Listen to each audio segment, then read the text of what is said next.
Honourable member for Edmonton or Calgary Edgemont.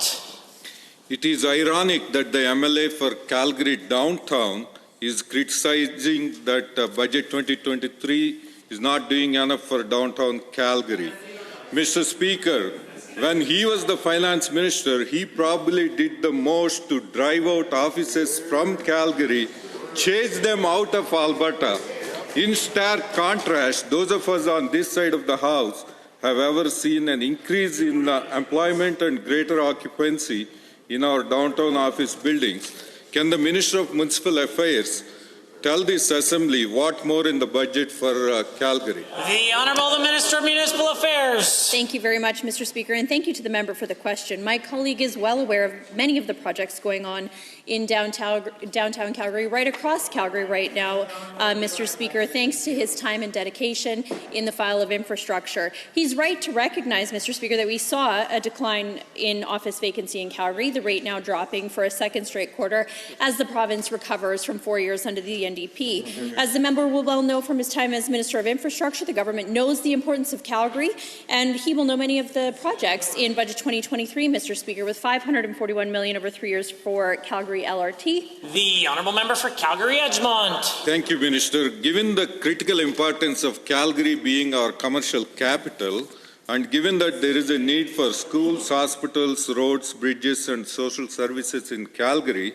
can the Minister of Municipal Affairs tell this House about the supports provided by the province for Calgary to build infrastructure that the city deems important?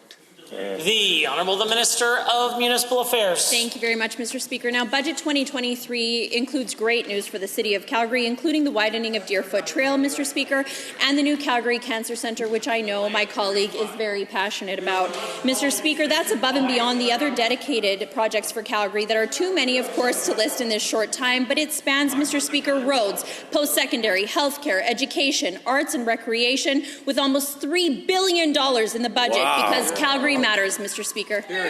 Sure does. For Calgary Edgemont. Thank you. Given that many Calgarians are concerned about the crime and safety, particularly when they ride the C train or go downtown, and given that often those committing crimes are suffering from mental health and addiction challenges, can the Minister of Mental Health and Addiction tell this Assembly how programs and projects in Calgary around mental health and addiction will help create safer streets in our communities? The Honourable the Minister of Mental Health and Addictions. Thank you, Mr. Speaker, and thank you to the member for the question. Mr. Speaker, addiction, homelessness, and public safety issues are impacting every community in Alberta. Edmonton and Calgary especially have, I would say, borne an unfair brunt of that.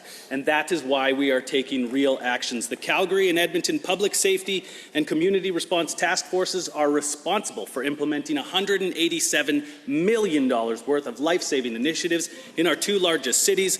We are increasing addiction treatment capacity in both of our urban centres, more sheriffs. We're doing this because big cities matter, and we're taking care of them. The Honourable